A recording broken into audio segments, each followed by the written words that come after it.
3년여의 코로나를 지나가면서 2022년도 새벽교회 표어는 예배의 부흥과 소그룹의 부흥입니다. 하나님께서 큰 부흥을 주시기를 기도합니다. 그런데 우리가 오해하지 말아야 할 것은 진정한 부흥은 영혼의 부흥입니다. 하나님으로 충만해지는 부흥이죠. 거듭난 이후에 거룩함으로 채워지는 부흥입니다. 또 잃어버린 사명을 회복하는 부흥이죠. 내가 사람 낚는 어부가 되리라 하셨던 주님의 부르심의 목적이 많은 코로나 상황에서 제한되거나 우리가 하지 못했던 환경들이 있었는데요, 다시 하나님의 은혜로 사명이 회복되는 것이 부흥이다, 이렇게 우리가 말할 수 있습니다. 그런 부흥을 위하여 예배에 부흥이 와야 되겠죠. 오늘도 예배 속에 성령께서 각 사람에게 말씀해 주시고 말씀이 새겨지는 시간이 되기를 축복합니다. 네, 사랑하는 성도 여러분, 오늘 요한복음 21장 우리가 부분적으로 읽었습니다. 21장 전체의 내용을 보면 예수님께서 부활하신 후에 세 번째 제자들을 찾아오셔서 만나시고 그들의 영혼을 다시 회복시키시고 사명을 부여하시며 그리고 주님과 함께 그 길을 가야 하는 것을 말씀하시는 내용이 21장 전체에 기록되어 있습니다. 마태복음에 보면 부활 이후에 예수님의 제자들이 예루살렘으로 11제자가 가는 것으로 이제 그들과 예수님과의 이야기가 끝이 나고 주님이 명령하시는 열방에 복음화를 명령하시는 것으로 마태복음은 그 축약되어 기록이 되어 있습니다.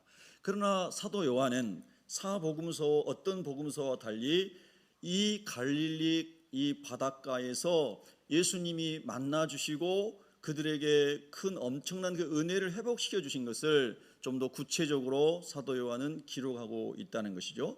그래서 이 말씀은 굉장히 저에게도 여러분에게도 유익한 말씀이라고 저는 믿습니다.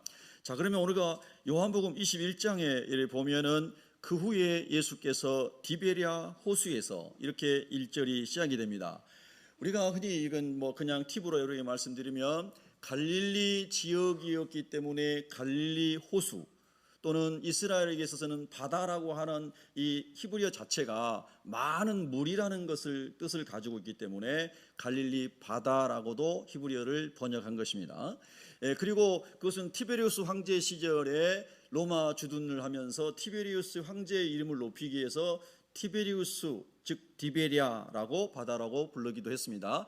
그래서 여러 가지 이름이 있습니다. 또 긴네렛 마을이 있기 때문에 긴네렛 호수, 게네사렛 이렇게 여러 가지 불렀습니다. 자, 그렇게 여러분이 그것은 생각하고 호수인지 바다인지 어딘지 모르겠다 헷갈리지 않도록 제가 간단하게 말씀드리고 넘어갑니다. 거기에서 갈릴리 호수에서 디베랴 호수에서 제자들에게 나타나셨는데 부활 이후에 세 번째 나타나신 겁니다. 자, 그런데 이 이야기를 1절의 이야기를 툭 서두를 던지고 이야기를 풀어갑니다. 2절에 보면 시몬 베드로와 디두모라 하는 도마와 갈릴리 사람 나다나엘과 세베대의 아들들과 또 다른 제자들이 함께 있었는데 3절에 보면 시몬 베드로가 나는 물고기 잡으러 가노라 하니 그들이 우리도 함께 가겠다 하고 나가서 배에 올랐으나 그날 밤에 아무것도 잡지 못하였다라고 요한은 기록하고 있습니다. 이 고기 잡했던 사람들 중에 자기 자신이 거기 있었다고 기록을 합니다. 자, 여기서 우리가 오늘 첫 번째 묵상을 하고자 합니다. 예수님 부활하신 다음에 제자들은 부활하신 주님을 벌써 두 번 만났다고 그랬고요. 두 번째 만남에서 첫 번째 만남에서 주님을 못 배웠던 도마가 두 번째 만남에서 예수님의 못자국난 손과 창에 찔린 옆구리를 직접 만져보고 내 주님이십니다, 내 하나님이십니다 이렇게 고백을 합니다. 그리고 예수님과 함께 40일 동안 사도행전의 기록을 보면 제자들이 부활하신 주님과 함께 하나님 나라의 말씀을 들었다라고 했는데 오늘 이 본문에 보면 두 번째 부활 이후의 만남 사건에서 세 번째 만남 사건 사이에 예수님께서 어딘가 계시고 제자들이 함께 있는 시간들이 있었다는 것을 알 수가 있습니다. 그런데 가룟 유다는 자결했고 11제자 중에 남은 제자는 또 어디로 갔고 7명이 함께 있었습니다. 그런데 그 중에 이야기를 주도하고 뭔가를 앞장서서 이끌어가는 사람이 베드로인 것을 오늘 본문에서도 알 수가 있습니다. 베드로의 성품 중에 아주 좋은 성품은 열정이 있고 리더십이 있고 뭔가 하고자 하는 헌신이 앞장서는 사람이다. 이렇게 베드로의 긍정적인 부분을 우리가 볼 수가 있습니다. 그래서 오늘 본문에 보면 7명이 모였는데 이 7명은 5명은 이름이 되어 있고 2명은 이름이 있지 않습니다.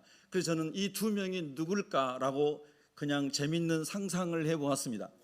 베드로와 도마와 그리고 나다나엘과 야고보 형제 요한은 다 이름이 나와 있습니다. 두 사람은 누굴까 생각해보니 베드로의 형제인 안드레가 있지 않았을까? 나다나엘을 전도했던 나다나엘의 친구인 빌립이 있지 않았을까? 그건 그냥 제 생각입니다. 그래서 7명이 거기 있었습니다. 그런데 베드로가 이렇게 이야기합니다. 오늘 여러분 설교 제목이 뭐죠? 7인 식탁입니다. 여러분 7명의 제자가 예수님과 함께 새벽 미명에 구운 생선을 넣고 빵을 넣고 식사하는 그 함축된 이미지를 7인 식탁이라고 이렇게 제목을 잡아왔다는 뜻입니다.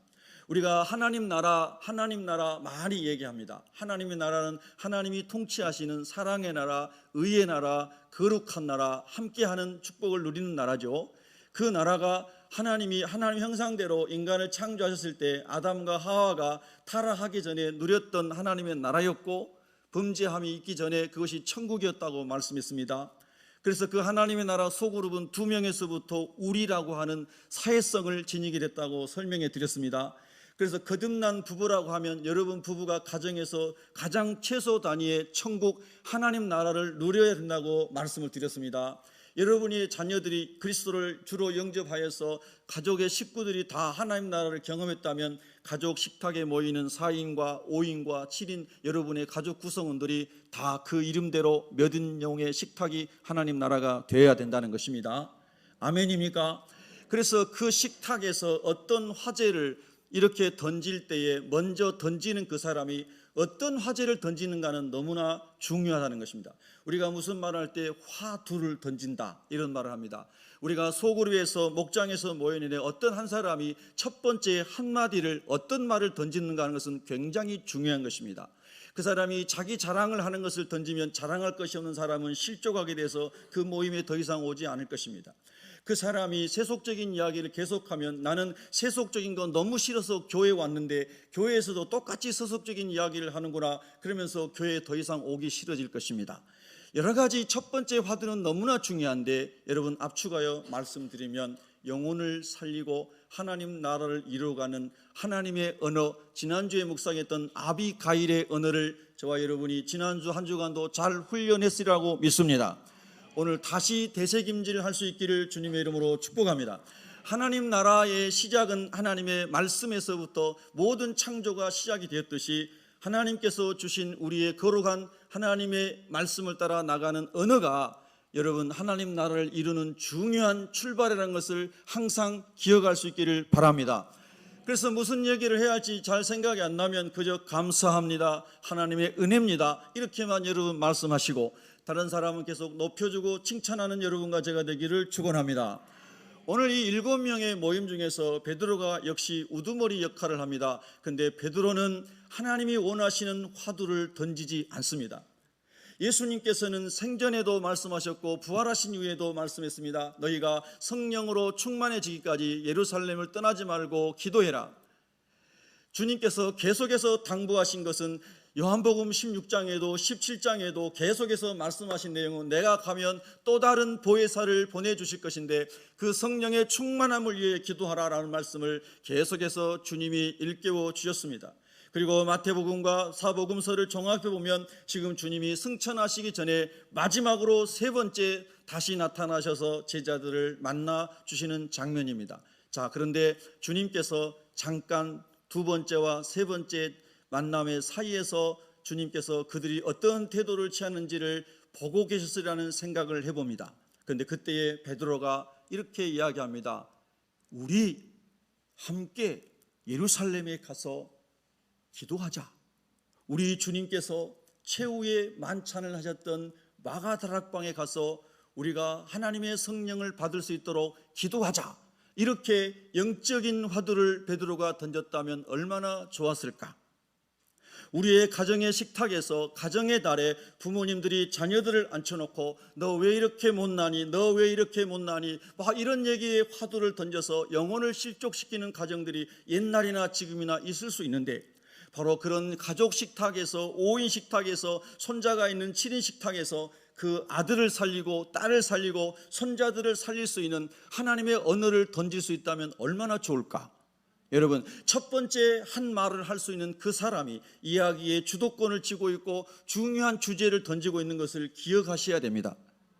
그래서 만남 속에서 내가 더 말을 많이 했기 때문에, 많이 할 수 있기 때문에 내가 대단한 사람이 아니고, 하나님이 원하시는 그 한마디를 할지라도 어떤 말을 통하여 대화의 물꼬를 하나님이 원하시는 하나님의 나라로 흘러가도록 그렇게 만들 수 있는 사람이 하나님께 속한 사람일 것입니다. 그러나 시몬은 안타깝게도 그렇게 화두를 던지지 않습니다. 이렇게 말합니다. 얘들아, 우리 갈릴리로 고기 잡으러 가자. 여러분, 인상에 남을 수 있도록 한번 따라해 볼까요? 얘들아, 친구들아. 그 다음 얘기 안 하겠습니다. 다 아시니까요. 고기 잡으러 가자. 그런데 더욱 놀라운 것은 베드로가 그렇게 얘기할 때 6명 함께 있는 사람 중에 그 어느 누구도 베드로야, 주님 말씀에 의하면 우리가 마가다락방으로 가야 되지 않을까? 이렇게 얘기하는 사람도 한 명도 없었다는 안타까운 사실입니다. 우리가 주님의 이름으로 목장의 모임을 모였습니다. 선교하기 위하여 선교팀을 꾸렸습니다. 전도하기 위하여 지역전도 전도팀을 꾸렸습니다.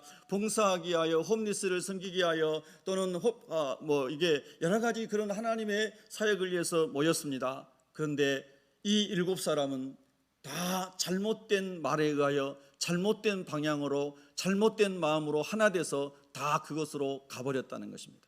여러분, 브레이크가 때로는 필요하죠. 영적인 브레이크가 필요합니다.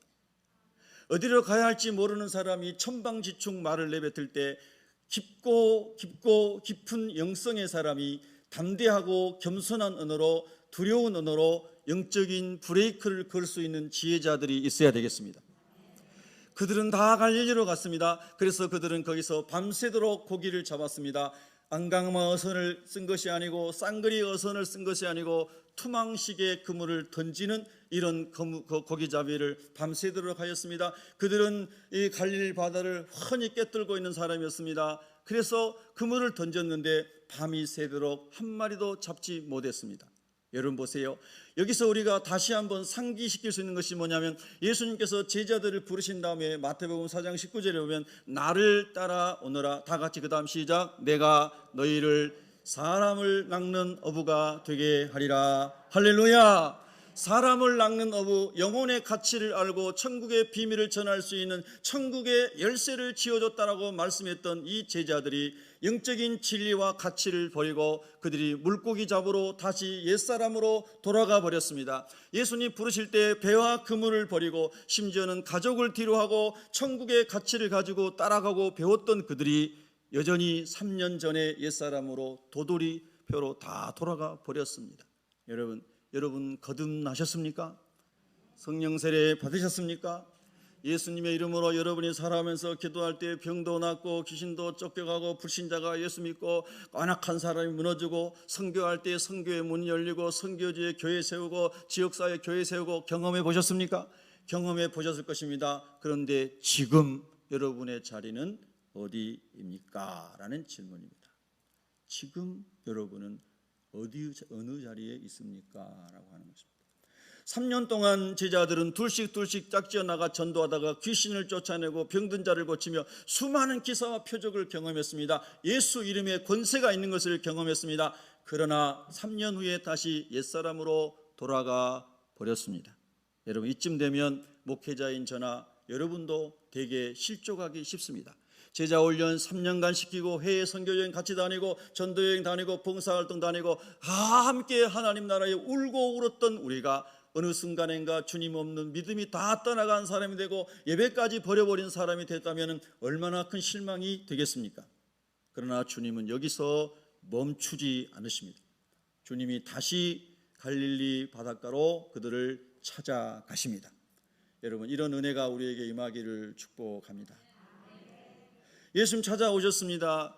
그런데 여러분, 예수님께서 그들을 보시고 이렇게 말합니다. 얘들아, 고기 많이 잡았느냐? 이렇게 묻습니다. 한번 따라해 볼까요? 얘들아, 고기 많이 잡았느냐? 근데 그 얘들아라고 하는 그 말은 헬라어로 파이디온이라고 합니다. 그 말은 인펜트, 완전히 그 어린 아이보다 더 소년보다 어린 아이들 유아를 가리키는 말입니다. 파이디온이란 말이.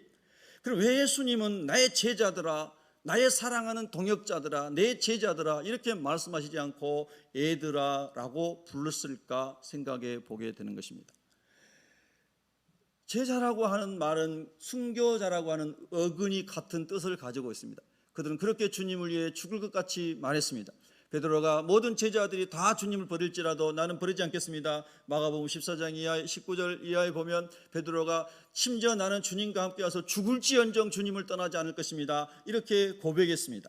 그런데 그 위풍당당하고 담대하고 혹이 서렸던 베드로의 고백은 이제 온데간데 없습니다. 주님이 말씀하십니다. 얘들아, 여러분, 저와 여러분의 영적인 상태가 어쩌면 모든 헌신의 길에서 벗어나서 얘들아, 바이디온, 너는 아직 유아기를 여전히 지금도 있구나라고 주님이 말씀하시지 않나라고 생각할 수 있습니다. 제자들이 한 마리도 못 잡았습니다. 주님이 배 오른편에 그물을 내려라. 배 오른편에 그물을 내렸더니 큰 물고기 153마리가 잡혔는데 그물이 찢어질 정도가 되었다 그랬습니다. 그런데 여러분, 그들이 이렇게 하고 있는 동안에 예수님이시다라고 제일 먼저 알아차린 제자가 누구였을까요? 퀴즈. 1번 요한, 2번 요한, 3번 요한. 3번 요한이었습니다. 사도 요한이 맨 먼저 알아차렸습니다. 주님이시다 그랬습니다. 주님이시다. 한번 따라합시다. 주님이시다. 모두가 다 옛사람으로 돌아간 상태에서도 주님이 찾아오셔서 갈릴리 바닷가에 서셔서 새벽 미명에 그들에게 말씀하시는 소리를 들으시고 가장 먼저 깨우친 사람이 그래도 예수님의 사랑을 가장 많이 받았던 애제자인 사도 요한이었습니다. 주님이시다. 여러분, 우리가 잠에서 깨어나, 영적인 잠에서 깨어나 말씀을 들을 때에, 할렐루야, 하나님의 말씀을 들을 때에 주님이시다, 주님의 말씀이시다, 하나님의 은성이시다, 이렇게 빨리 알아차리고 옆에 있는 6명에게 주님 말씀이에요, 주님의 말씀이에요, 이렇게 영혼을 깨울 수 있는 여러분 되시기를 바랍니다. 예, 그게 은혜입니다, 여러분. 그랬더니 베드로는 또 행동파인 거 아시죠? 원래 그는 열심당원이었습니다. 예수님 시대의 열심당원은 칼을 차고 로마와 싸워 유다 이 다윗의 왕국을 회복하고자 하는 그런 혁명적인 생각을 가지고 있는 사람이었죠. 그래서 베드로는 행동파입니다. 그래서 여러분, 아직 예수님 계시는 갈릴리 바닷가까지 이 100 야드 우리 저 한 90m 정도 떨어져 있는데 그때 이제 베드로가 배에서 물로 뛰어내립니다. 대단한 행동파입니다, 여러분. 베드로는 앞뒤 안 가리는 사람입니다. 앞뒤 안 가리는 사람이 성령에 사로잡히면 큰 일을 하게 됩니다. 아멘 하면 얼마나 좋을까 이게. 예? 할렐루야. 그래서 베드로는 말고의 기도 잘났지만 베드로는 십자가에 거꾸로 순교하는 헌신도 했습니다. 아멘입니까? 그래서 베드로가 물에 뛰어들어서 주님께로 갑니다.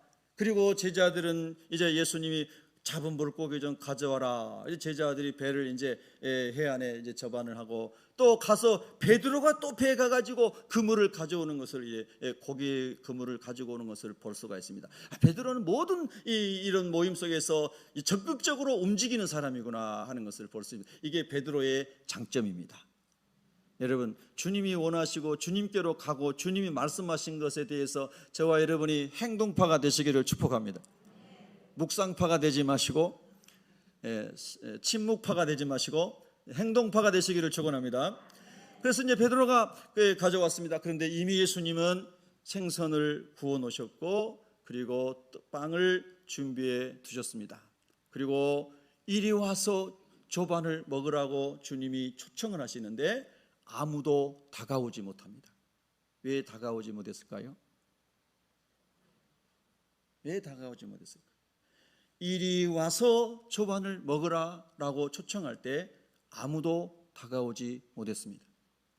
부끄러운 일을 행하고 온 아들이, 딸이, 자녀가 또는 부모님이 한 상에 앉아 있는데 그 한 상이 얼마나 꺼림칙하고 두렵고 무서운지 잘못한 아들이 숟가락을 들지 못하고 있는 것입니다. 불효한 아들이, 불효한 딸이 젓가락을 들지 못하고 있는 것입니다.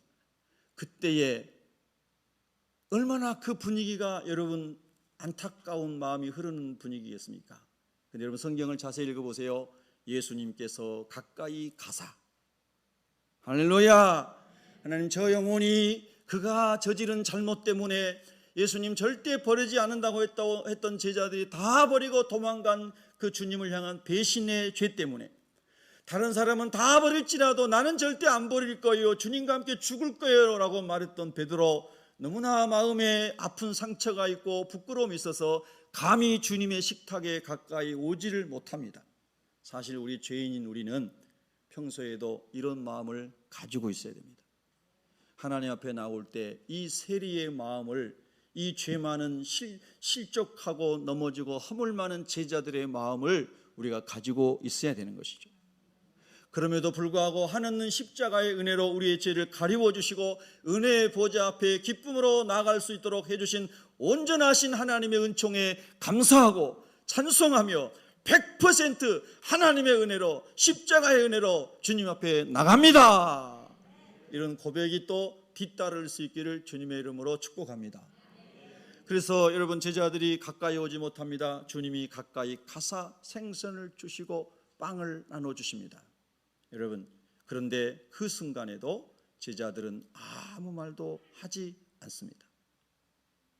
그들의 잘못으로 인해서 스스로 눌려있는 포로된 이 마음이 자유함을 누리지 못하고 있었습니다. 여러분, 대개 이런 상황에서 우리 인생은 하나님의 영으로 충만하지 못할 때 옳고 그름을 따지고 판단하고 지적하고 정죄함으로 영혼을 실족시키게 됩니다. 가정에서든 교회에서든 사회에서든 마찬가지. 그러나 하나님 나라 소그룹 운동 7명의 식탁에 있는 그 사람들의 영혼을 소생시키고 상처를 치유하고 하나님의 비전을 다시, 하나님의 사명을 다시 부여하고 이 못난 사람들에게, 이 배신한 사람들에게 다시 그 위대한 그레이트 미션을 다시 주님께서 허락하시면서 은혜를 주시는 이것이 주님의 사랑이고 오늘 그 사랑으로 저와 여러분이 여기 있음을 믿습니다. 그래서 우리가 하나님 나라 소그룹의 부흥, 가정의 부흥, 교회의 부흥, 사회의 부흥을 위하여 썩어지는 미랄이 되기 위해서 오늘 예배 자리에 있다면 이 말씀을 깊이 영으로 받을 수 있기를 축복합니다. 주님께서 떡을 다 나눠주시고 생선을 다 나눠주시기까지 아무도 말을 꺼내지 못했습니다. 그때 우리 주님이 시몬에게 얘기합니다. 요한의 아들 시몬아, 네가 이 사람들보다, 여기 있는 6명 제자들보다 나를 더 사랑하느냐. 베드로는 대표성을 지니고 있습니다. 다시 고기 잡으러 갈 때도 그랬습니다. 호언장담할 때도 그랬습니다. 이 말을 뒤집으면 가장 더 큰 깊은 상처를 가지고 있는, 아픔을 가지고 있는 사람입니다. 7명에게 일일이 다 과거를 묻지 않습니다. 과거에 네가 이렇게 나를 부인하고 저주하기까지 했지라고 한 말씀도 하지 않습니다. 과거는 다 지나갔습니다. 지금 주님 말씀하십니다. 지금 이제 이곳에서 현재 요한의 아들 시몬아, 네가 나를 사랑하느냐라고 묻습니다. 이것이 주님의 치유의 방법입니다. 여러분, 그런 은혜 저와 여러분이 입기를 바랍니다. 말하지 않아도 그 마음 알 것 같아요. 근데 여러분, 그 마음 속에, 이 예수님의 말씀 속에 성경 원문을 보면 요한의 아들 시몬아, 네가 이 사람들보다 나를 더 사랑하느냐 할 때 그 사랑은 아가파오, 즉 우리가 흔히 알고 있는 아가페, 내가 너를 사랑하는 것을, 이 사랑이 하나님의 무조건적 사랑을 예수님이 말씀하세요. 그때 베드로가 내가 주님을 사랑하는 줄 주님이 아십니다 할 때 그 사랑은 뭐라고 그랬죠? 필레오의 우정, 친구 간의 사랑으로 대답을 했어요. 예수님은 내가 너희를 위해서 십자가에서 대신 저주받고 너희들이 나를 사랑하든 안 하든 무조건적으로 너희를 위해 대속 제물되고 죽어진 이 사랑으로 네가 나를 사랑하느냐라고 질문했는데, 베드로는 그전에도 실패했고 지금도 자신이 없으니, 자기가 얼마나 과거에 연약한 사람인 것을 알았으니 감히 아가페로 주님께 대답하지 못하고, 친구들 간에 지금 고기 잡으러 같이 간 원래 갈릴리 어부 친구들 아닙니까? 이런 정도로는 내가 주님을 사랑할 수 있습니다 라고 고백한 것입니다. 두 번째, 우리 주님이 또 말씀합니다. 그렇게 아가페의 사랑으로 질문합니다. 그때 또 베드로는 똑같이 필레오의 사랑으로 대답합니다. 저는 이렇게 적용을 해봅니다. 우리 하나님은 우리 예수님 무한한 사랑으로 저를 위해 찾아오셨지만, 사실 저는 필레오의 사랑만큼도 주님을 사랑할 수 없는 자리에 있을 때가 많지 않을까.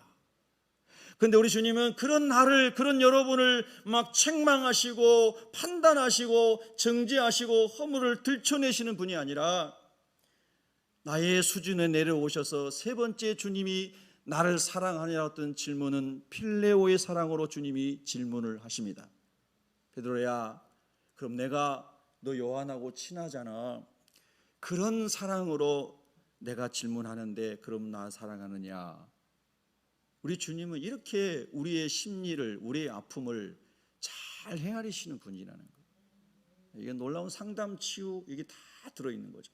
그래서 베드로가 세 번째도 필레오의 사랑으로 주님을 사랑한다고 고백합니다. 여러분, 만약에 하나님의 기준에서 제가 여러분이 하나님을 사랑하느냐고 주님이 물으신다면 그럴 때마다 저는 한없는 부담이 들 것 같아요. 내가 주님을 위해서 목을 내놓을 수 있을까? 내가 목양을 하다가 나를 죽이려 드는 사람, 원수보다 더한 사람을 주님처럼 사랑할 수 있을까? 그 사람을 위해 내 인생을 다 바칠 수 있을까?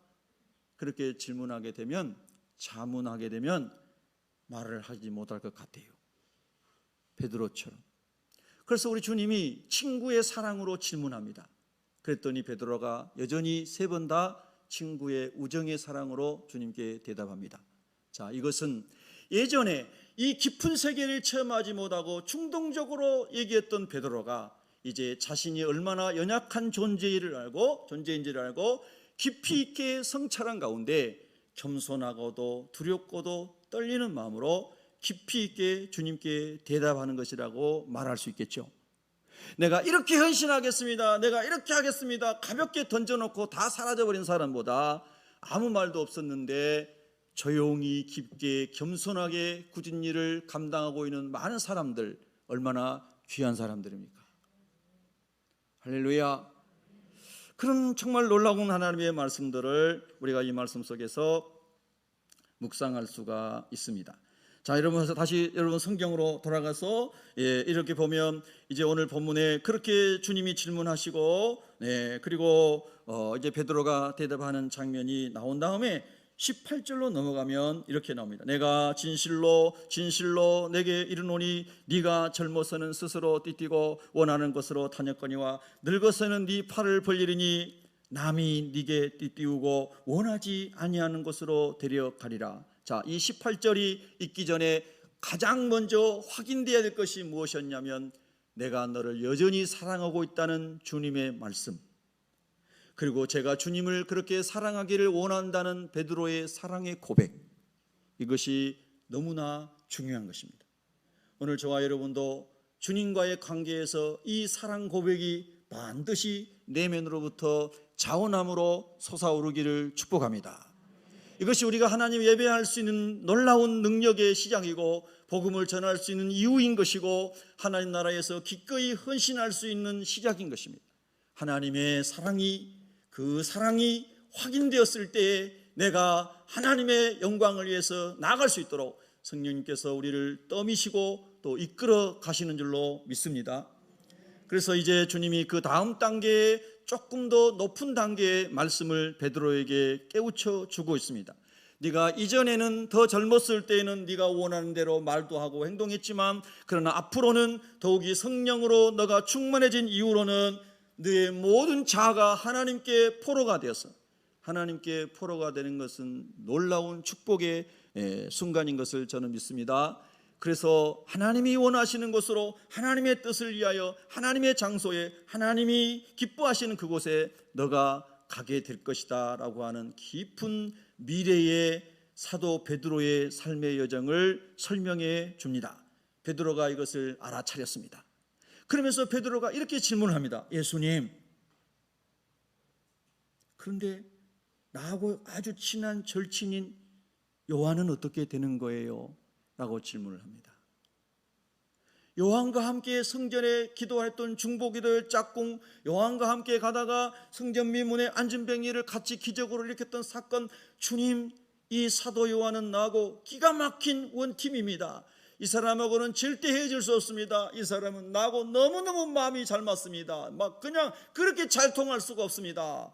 그러니까 주님, 내가 원하지 않는 길, 주님이 원하시는 길로 간다고 할지라도 나 혼자 말고 요한도 좀 같이 갔으면 좋겠습니다. 이런 생각을 우리가 해볼 수 있다는 거예요. 여러분 한번 따라합니다. 신앙은 본래적으로 홀로서기입니다. 그리고 하나님의 목적을 위해서 하나님이 팀을 만들어 주신 것은 그건 하나님의 계획 안에 있는 것이고요. 여러분 이 질문이 아주 중요하고, 이 질문에 대한 해답을 저와 여러분이 삶으로 고백할 수 있다면 여러분은 신앙의 자립이 될 것입니다. 그래서 사랑 고백이 끝난 다음에 사명을 주시고, 그리고 더 중요한 사명의 길을 가다가 요한하고 비교하고, 나다나엘하고 비교하고, 빌립하고 비밀하고, 도마하고 비교하고, 그래서 내가 좀 더 큰 일 한 것 같으면 막 우쭐해지고 교만해지고, 내가 안드레보다 더 못한 것 같으면 막 한없이 초라해져 가지고 죽을 상을 하고, 이런 게 인생을 살아가면서 신앙생활하면서 이런 사람들이 얼마나 많습니까 여러분? 예? 여러분 보세요. 제가 늘 말씀드리지만 기억하세요. 모든 들꽃이 아름답습니다. 아멘. 민들레는 너무나 아름답습니다. 국화꽃도 아름답습니다. 아멘입니까? 찔레꽃도 아름답습니다. 5월의 장미도 아름답습니다. 금방 폈다 져버리는 백합도 아름답습니다. 모든 하나님의 창조물은, 모든 꽃들은 다 아름다운 것입니다. 어우러져 있을 때 꽃동산이 됩니다. 여러분 우리가 하나님께서 베드로야, 내가 너희를 위해서 계획한 네 길이 있느니라, 이렇게 주님이 말씀하십니다. 베드로가 질문할 때 주님이 이렇게 말씀하십니다. 베드로야, 요한은 내가 다시 재림할 때까지 살아있는다 할지라도 네가 무슨 상관이냐? 그건 네 길이 아니야. 너는 네 길을 가야 돼. 너는 나를 따르라. 아멘. 여러분 이 놀라운 진리에 저와 여러분이 붙잡혀 있잖아요. 절대로 흔들리지 않도록 하나님이 우리의 길을 지켜주실 것입니다. 많은 사람이, 목회자도 예외 없어요. 많은 사람들이 비교 우위와 비교 열등감 속에서 많은 사람들이 좌절하고 자기 길을 가지 못하는 것을 보게 됩니다. 교만해서, 너무 잘된 사람은 교만해서 넘어지고요, 잘 안 되는 사람은 실족해서 넘어집니다. 그러나 여러분 자기 길을 가십시오. 먼저는 하나님을 사랑한다고 고백할 수 있는 은혜 가운데 들어가기를 기도하십시오. 그리고 주님을 사랑한다면 주님이 주신 사명을 위해 인생을 살겠노라고 결단하십시오. 그리고 그 길을 가는 길에 내 단짝이 나와 함께 하지 않는다 할지라도 진정한 나의 단짝은 예수 그리스도 나의 주님이시고 내 안에서 그 길을 인도하시는 성령인 것을 믿습니다. 나는 광야에 홀로 있어도, 사막에 홀로 있어도, 외로운 골짜기에 홀로 있어도 내 영혼은 평안합니다. 주님과 함께 있습니다. 대도시에서 목회해도, 시골에서 목회해도, 저 섬에서 목회해도, 사막에서 목회해도 나는 행복합니다. 주님이 부르시는 그곳에 나의 자유함이 있습니다. 여러분 이 세 번째 제자도의 덕목은 소그룹에서의 이런 모든 적용도 너무나 귀한 것입니다. 주중에 저희가 화수목금 성경 통독을 하고 있습니다. 그런데 지난 주간에 요한복음을 통독하는데 요한복음 8장 15절 참 인상 깊죠. 8.15 하면 무슨 생각이 나세요? 해방, 기쁨, 자유, 그렇죠.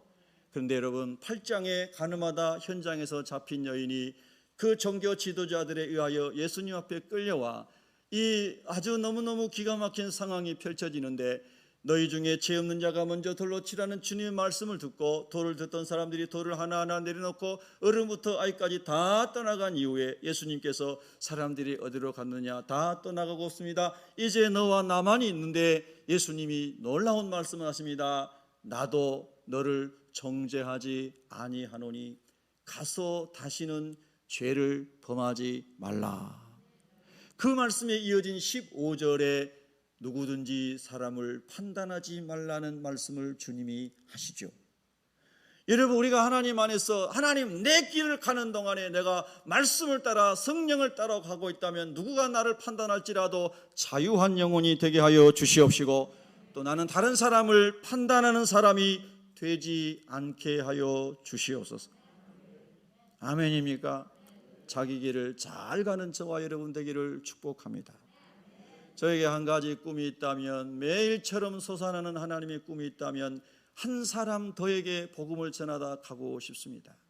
하나님께서 저는 지역교회 목회자이기 때문에 우리 새벽교회에 사람을 보내서 말씀을 듣고 영혼의 구원을 받게 하는 것도 있겠지만, 그러나 살아가면서 만나는 사람들, 식당 가서 만나는 사람들, 여기저기서 만나는 사람들 가운데서 하나님의 말씀이 저를 통하여, 여러분을 통하여 영혼을 살리는 천국 소그룹을 경험하게 하여 주시옵소서. 그것이 저와 여러분의 하나님의 꿈이 되기를 축복합니다. 여러분, 제가 어제도 지난 주간에도 제 친구 목사님이 서울의 좋은 교회에서 한 14년 동안 목회하다가 하나님 인도하심을 받고 강원도 정선의 그 카지노로 해서 많은 영혼들이 피폐해졌다고 하는 그 지역에 50 이제 후반에 가서 다시 개척을 하게 되었습니다. 상가 40평을 이렇게 얻어가지고 개척을 하는데, 우리 성결교단 115년 역사 중에 정선의 성결교회가 하나도 없는데 제 동기 목사님이 가서 개척을 했습니다. 그래서 저희 친구들이 11명이 가서 특송을 하고 많은 위로를 하고 기도를 하고 그랬는데 너무너무 많은 도전을 받았습니다. 하나님이 함께 하시고 하나님이 인도하시면 어디든 가는 것이구나. 푸른 바다 나서니 뭐 어디든지 가오리다. 이 찬양을 저희가 신학교 다닐 때 화요체풀 목요체풀에 우리가 예배를 드리면서 울면서 불렀던 찬송입니다. 신학교 1학년 때 2학년 때 일주일에 2번씩 신학교 강당에서 모든 학생이 예배를 드립니다. 근데 너무 예배를 드릴 때 찬양할 때마다 힘겹고 부담스러웠던 찬송이 바로 이 찬송입니다. 어디든지 아골골짝 빈들에도 가겠습니다. 많은 학생들이 울면서 찬송을 불렀습니다. 하나님이 나를 아골골짝 빈들에 가라게도 하겠습니다. 그런데 그 찬송이 쉽게 나오지 않습니다. 하나님의 은혜로 울먹이면서 불렀던 찬송입니다.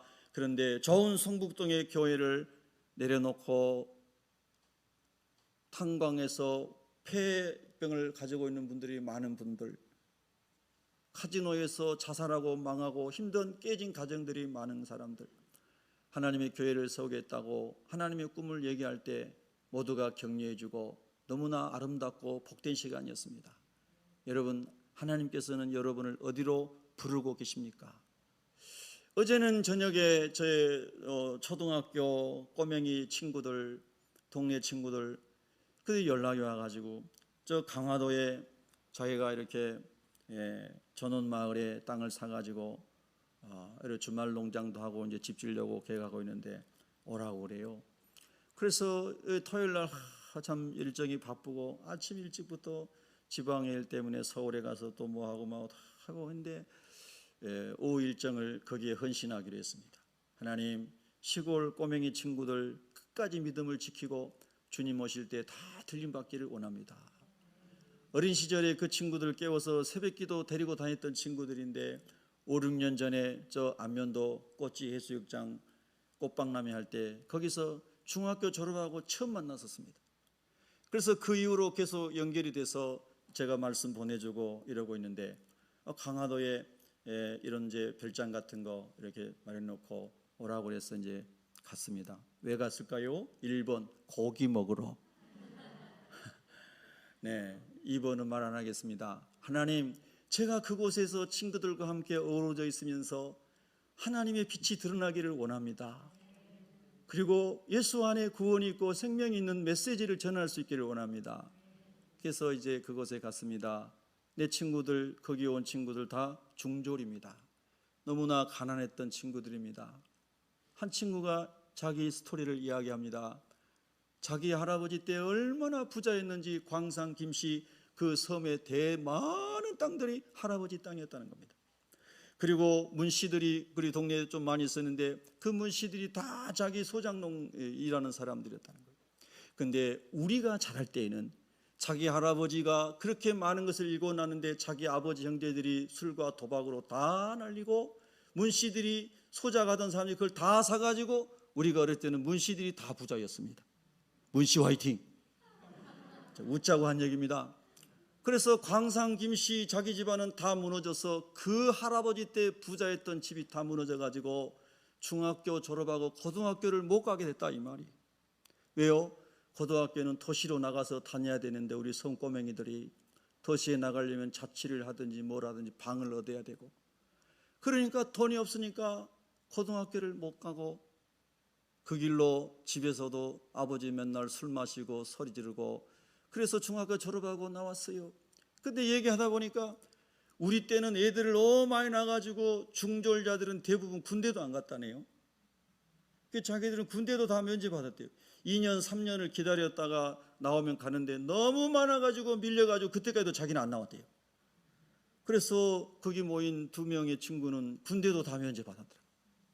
인생 이야기를 쫙 펼치는 거예요.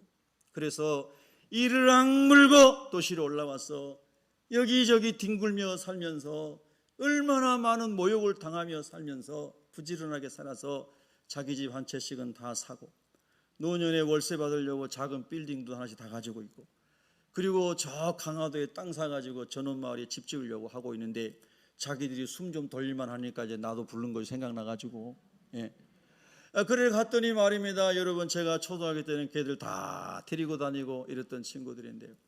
소고기를 얼마나 많이 사왔는지 소고기 두께가 이렇게 두꺼워요. 뭐 이만큼씩 잘라가지고 왔어요. 그래서 또 하는 말이 웃자고 하는 얘기가 이 소고기를 안 먹어봤으면 말을 하지 마라. 이게 최고 맛있는 소고기다.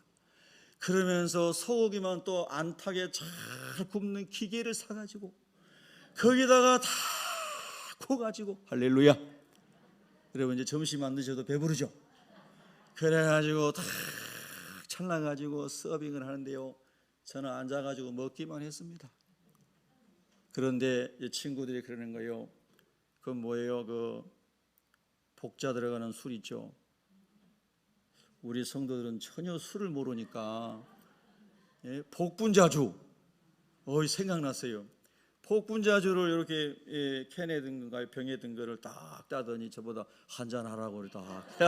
그래서 제가 나는 술을 안 먹는데 얘네들이 참 웃기는 애들이에요. 그래서 나는 술을 합니다. 그랬더니 뭐라냐? 이건 술이 아니라고 그러는 거예요. 그래서 제가 복분자주 한문으로 주자 이거 술주자라고 내가 또 그랬어요. 그랬더니 또 하는 말이 이건 14도밖에 안 된대요. 또 어떻게 해서든 먹여보려고 이놈들이 막 이래야 돼. 그래서 제가 웃으면서 아유 그래 그래도 술은 술이야. 그랬더니요 얘네들이 얼마나 웃기는 줄 알아요? 제 것은 킨 사이다 딱 준비해 놓고 그러고 있는 거예요. 그러나 사이다 한 캔을 딱 주는 겁니다. 여러분 40년 전 어린 시절로 싹 돌아가는 거예요. 그래서 얘들의 이야기를 밤 9시까지 들어주고 다 들어주고 그리고 하나님 앞에 간절히 기도했어요. 하나님 아버지 이 친구들이 꼭 주님 오시는 그날에 다 하나님께 들림받기를 원합니다. 이제 애들이 그 험한 세상을 중학교 졸업하고 올라와가지고 어디 가서 청소하고부터 주전자 날리고부터 시작해가지고 오만 이 세상을 살아가지고 세상적으로는 이제 살만해졌다 이 말입니다. 그런데 여러분 기억하십시오. 할렐루야 천국의 메시지. 그래가지고 빨리 끝내라고 천국에서 신호가 오는 거야 지금. 네, 그래가지고 이제 이 친구들이 세상에서는 이제 괜찮게 됐어요. 저보다도 언제나 와가지고 해서 고기고 먹재요. 아이고 그래 말해다 고맙다. 1년에 한 번은 가려고 그럽니다. 그래서 이제 제가 그 모든 땅의 어려움을 거치고 정말 중학교 나와서 고생하고 서울서 헛되고 살면서 청파동에 집을 사고 뭐 어디 사고 뭐 이렇게 잘 됐어요. 그런데 제일 중요한 것을 놓쳐버린 거죠. 그분이 누구예요? 예수 그리스도예요. 제일 중요한 집을 아직 확보하지 못한 그 집이 어디예요? 천국에 내 집이에요. 강화도 거기 무슨 저 이부가 가까운 그런 무슨 면인데요. 야, 공기 너무너무 좋더라고요. 너무 좋아요, 공기가. 근데 그 옆에 막 그 별장들 쫙 마을 전원 마을 전에 너무너무 집들이 좋아요. 남의 거에도 응 해주세요. 예. 근데 제 마음속에 하나님, 우리 하나님이 나를 위하여 우리 성도들을 위하여 예비하신 하나님의 나라는, 천국은 얼마나 황홀하고 얼마나 좋은지, 할렐루야! 얼마나 좋은지 그 생각을 하니까 마음이 너무너무 행복해지는 거예요. 주님이 친구들도 이 세상 것들 다 내려놓고 떠날 텐데 저 천국집에 다 가게 해주세요. 기도하겠습니다.